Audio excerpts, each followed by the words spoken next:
Bismillahirrahmanirrahim. Assalamualaikum warahmatullahi wabarakatuh dan selamat pagi adik-adik.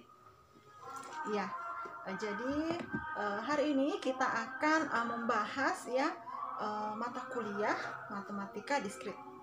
Ya, jadi kita masuk ke materi pertama sebagaimana yang telah saya bagikan di grup-grup kalian di kontrak perkuliahan itu tertulis bahwa untuk pertemuan kedua kita akan masuk ke materi fungsi pembangkit. Nah, dalam mata kuliah matematika diskrit ini sebagai sumber rujukan utama kita akan menggunakan buku yang ditulis oleh I Ketut Budayasa. Jadi mohon maaf ya, saya hanya memiliki kopiannya ya yang seperti ini. Adalah buku yang sudah lama, namun materi-materi di dalamnya itu cukup padat dan bagus menurut saya. Ya, jadi kita akan menggunakan buku ini sebagai buku utama.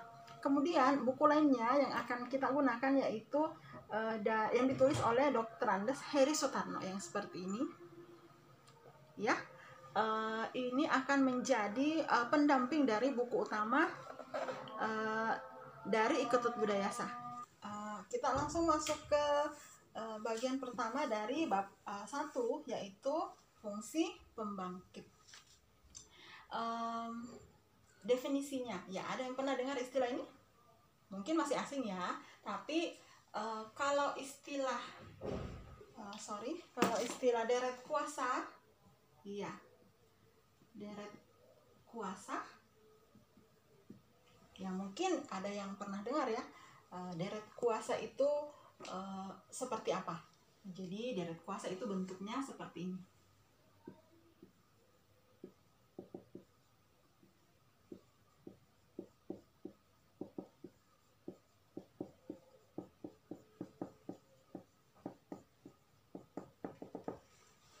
Iya, jadi deret kuasa itu adalah suatu deret tak hingga.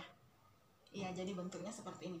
Nah, sementara kalau fungsi pembangkit, ya fungsi pembangkit itu misalkan ada barisan seperti ini.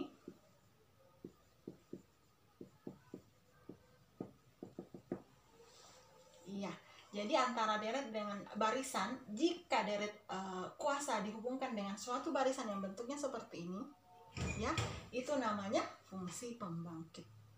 Ya, jadi fungsi pembangkit adalah deret kuasa yang dikaitkan dengan suatu barisan tak hingga. Adik-adik, ini ada 6 formulasi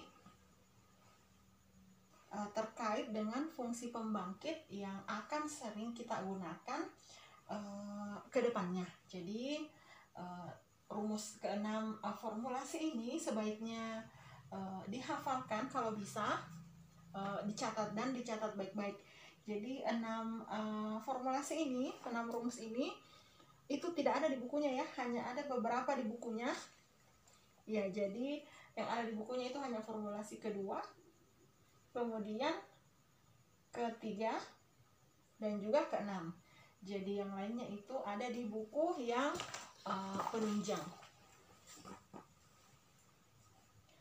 Selanjutnya, kalau misalnya ditanyakan ini rumusnya dari mana? Jadi untuk membuktikan rumus ini, ini kita bisa pakai induksi matematika. Ya, jadi silahkan dibuktikan dengan menggunakan induksi matematika. Nah, kalau rumus yang kedua ini kita bisa membuktikannya pakai deret Taylor. Masih ingat ya? Iya. Ini kita bisa buktikan pakai deret Taylor. Kemudian ini adalah koefisien binomial ya, atau teorema binomial. Ini sudah dipelajari di teori peluang. Nah, kemudian rumus seterusnya ini adalah perluasan dari teorema binomial.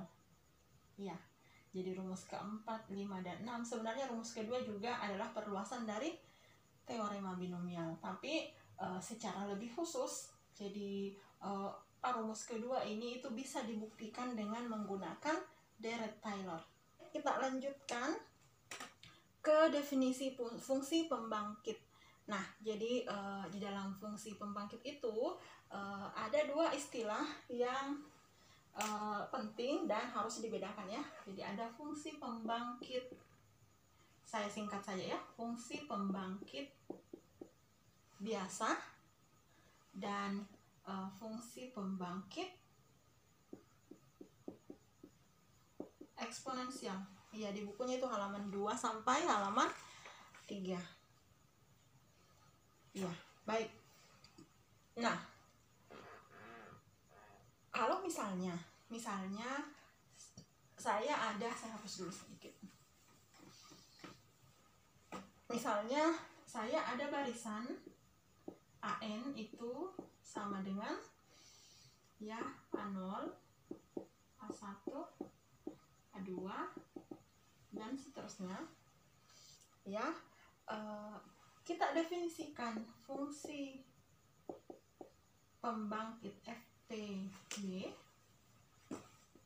fungsi pembangkit biasa itu dari barisan ini ya, dari barisan tangga ini itu sama dengan sigma ya, n sama dengan 0 sampai tangga, kemudian an x berpangkat sama dengan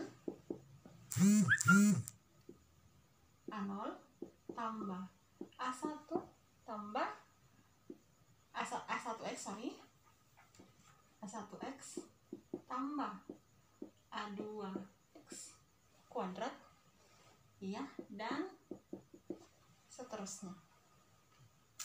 Sedangkan fungsi pembangkit eksponensial dari barisan ini itu sama dengan sigma n sama dengan 0 sampai tak hingga ya an x berpangkat n per n faktorial.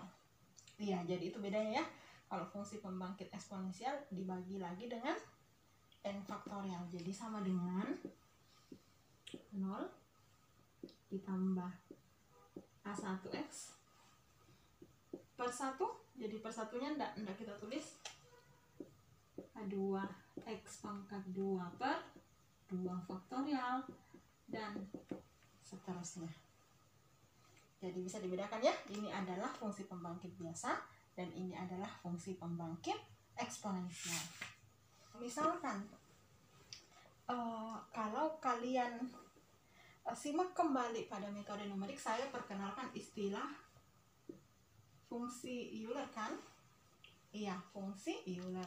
Nah, ini kan sama dengan 1 ditambah x ditambah x kuadrat per 2 faktorial. Iya, yang masih ingat?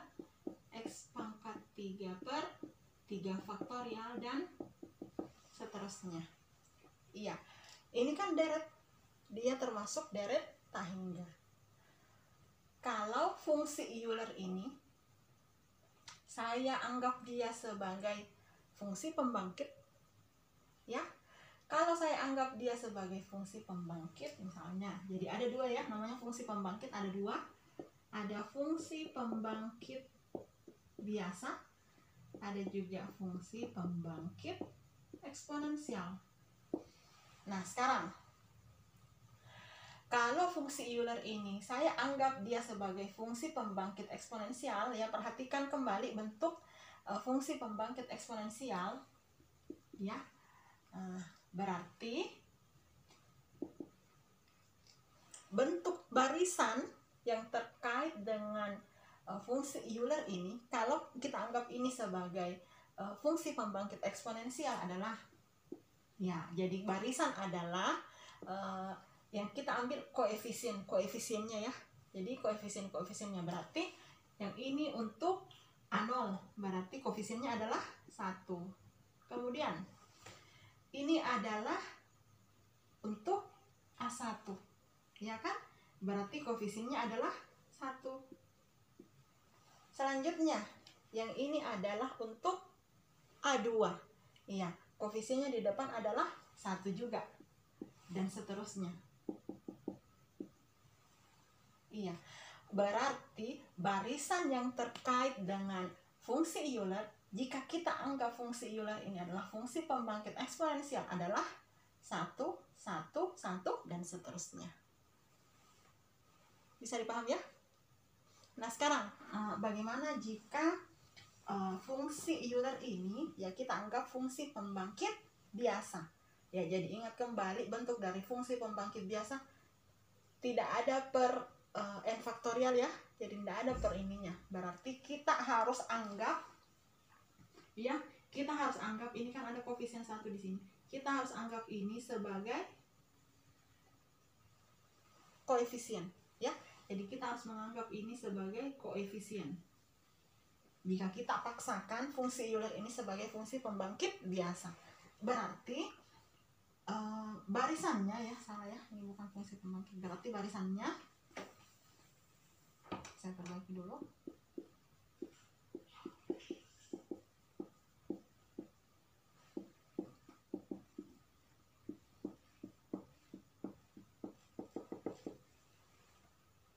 Iya, berarti barisannya adalah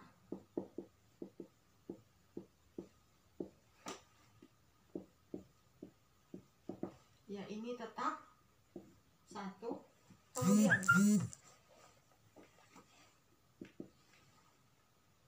1 selanjutnya 1/1/2 faktorial, selanjutnya 1/3 faktorial, dan seterusnya. Begitu ya, bisa dipahami sampai di sini?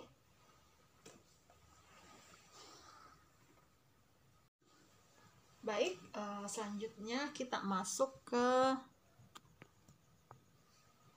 ya. Jadi selanjutnya kita masuk ke contohnya. Ya, contohnya itu ada di halaman 3, contoh 121. Tuliskan bentuk sederhana fungsi pembangkit biasa dari barisan-barisan berikut. Ya, jadi ini ada barisannya. Kemudian kita diminta menentukan fungsi pembangkit biasanya. Ya. Sekarang fungsi pembangkit biasa, ingat ya rumusnya ya. Berarti sigma ya, sigma n sama dengan 0 sampai tak hingga ya an x berpangkat n, seperti ini ya, untuk fungsi pembangkit biasa. Nah sekarang fungsi pembangkit biasa dari barisan ini adalah, ini saya tulis ya, berarti px ya, fungsi pembangkit. Misalkan saja px nya itu sama dengan ya, ini saya tulis 1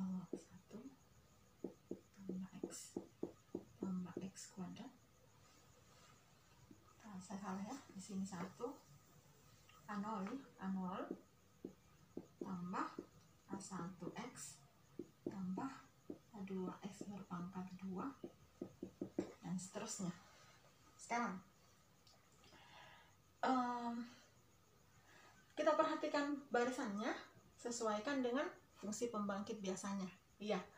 Sekarang 0 ini adalah milik A0. Ya, berarti di sini adalah 0 ditambah.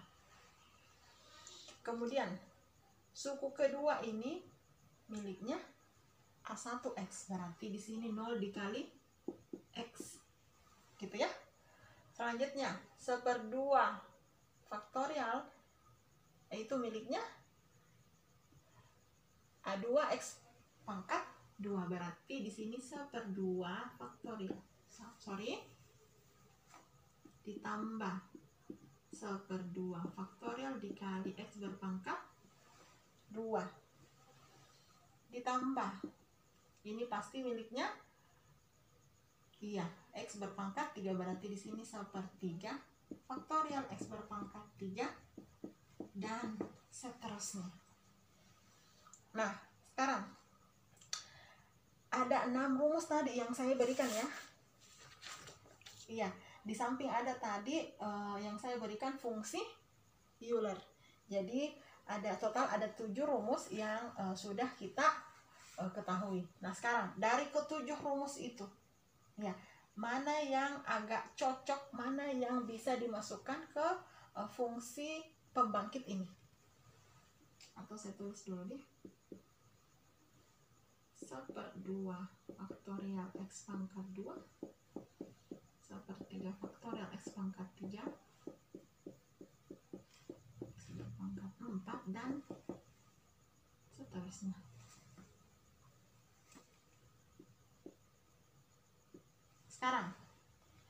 fungsi pembangkitnya seperti ini. Dari 7 rumus yang ada, rumus yang mana yang paling cocok dengan ini, yang paling mirip dengan ini?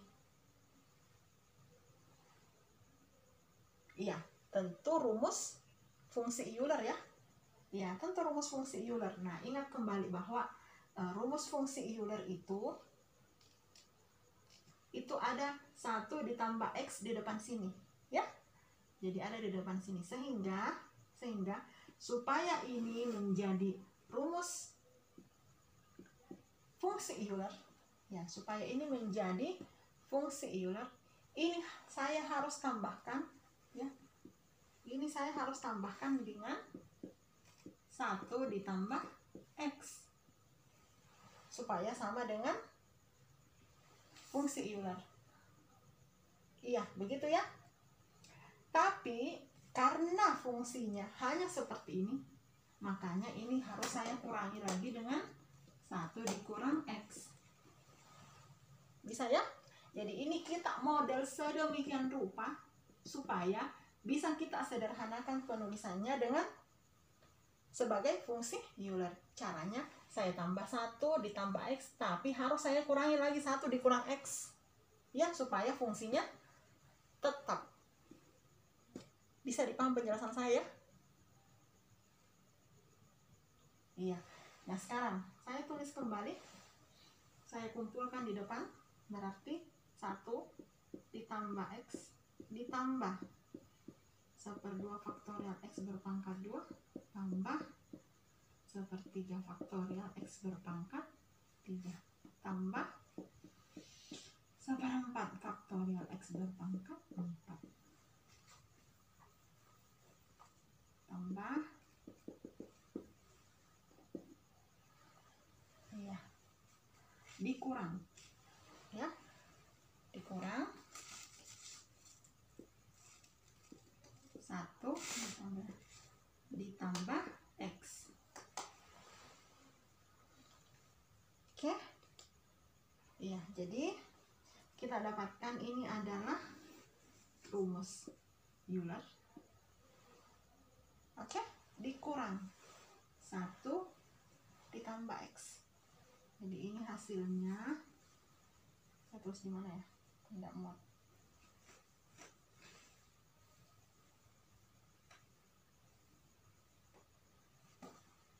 Ini E berpangkat X dikurang 1 dikurang X. Bisa dipahami sampai di sini ya? Kita lanjutkan ke bagian kedua dari contoh 1.21. Nah, ini jelas ya? Oke, jelas ya? Baik. Kita diminta menentukan fungsi pembangkit dari barisan ini. Ya, saya tulis ya. Fungsi pembangkit biasa maksud saya ya. Jadi karena fungsi pembangkit itu ada 2. Nah, sekarang ini adalah 0 itu adalah milik X berpangkat atau koefisien dari X berpangkat 0. Ya, 2 adalah koefisien dari X berpangkat 1, 4 adalah koefisien X berpangkat 2, jadi berurut ya, berpangkat 0, pangkat 1, 2, 3, dan seterusnya. Sekarang saya tulis berarti di sini adalah 2X berpangkat 1 ditambah 4X berpangkat 2 tambah 6X berpangkat 3 dan seterusnya. Sekarang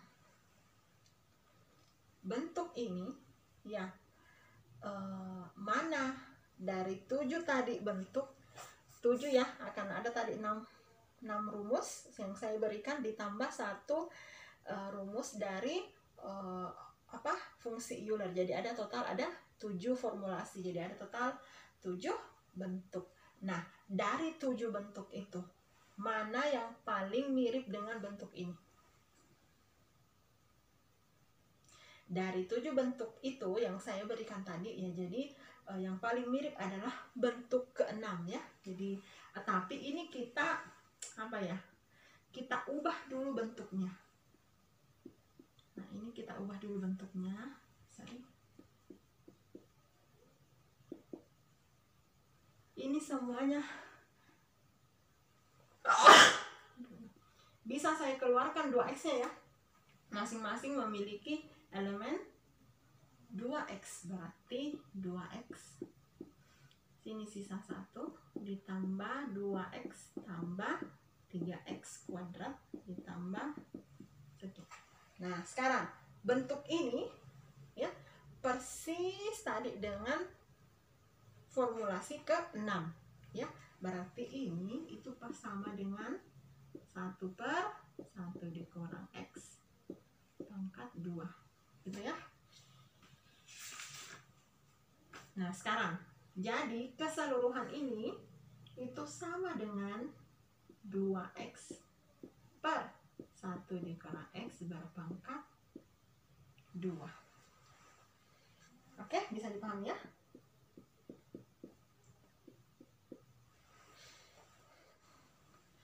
Berikutnya kita lanjut ke contoh soal berikutnya, contoh 1.21. Nah, sekarang kalau contoh 1.21 tadi kita diminta menentukan fungsi pembangkitnya. Kan ada barisan dan diminta menentukan fungsi pembangkit. Kalau contoh 1.22 ini fungsi pembangkit diberikan. Yang diminta adalah barisannya. Begitu ya. Jadi supaya memudahkan kita menentukan barisannya, di sini kan ada 2 unsur ya. Jadi kita pisahkan dia masing-masing. Berarti ini bisa saya tulis kembali dengan px sama dengan x berpangkat 5 tambah x berpangkat 6 per 1 dikurang x. Nah, sekarang bentuk ini ya kita sudah tahu ya. Bentuk ini ada tadi di bentuk kedua yang saya berikan. Ini kan sama dengan 1 ditambah x kuadrat ya, ditambah x pangkat 3 dan seterusnya. Nah, berarti ini saya tulis ulang. X pangkat 5 tambah x pangkat 6 ya. Kemudian ini adalah 1 ditambah x kuadrat x pangkat 3 dan seterusnya. Sekarang kalau sudah seperti ini saya kalikan masuk ya, saya kalikan masuk. Saya dapat x pangkat 5 tambah x berpangkat 6 ya. Kalau ini saya kali dengan 1 saya dapat ini. Bisa dipahami? Jadi ini saya kali dengan 1 saya dapat ini. Gitu ya. Atau saya kasih begini Pak, ditambah ini saya kali dengan x, saya dapat x berpangkat 6. Oke? Tambah x berpangkat 7. Selanjutnya ini saya kali dengan x berpangkat 2. X berpangkat 7 ditambah x berpangkat 8. Selanjutnya ini saya kali dengan x berpangkat 3. X berpangkat 8 ditambah x berpangkat 9 dan seterusnya. Sekarang ya diperoleh x berpangkat 5 tambah ini x berpangkat 6 tambah x berpangkat 6 berarti 2x berpangkat 6. Selanjutnya 2 tambah 2x berpangkat 7 tambah 2x berpangkat 8 tambah iya. Nah, sekarang kita lihat kecenderungannya ya. Kita mau menarik barisannya seperti apa dari fungsi pembangkit yang terbentuk. Sekarang saya tulisnya AN sama dengan.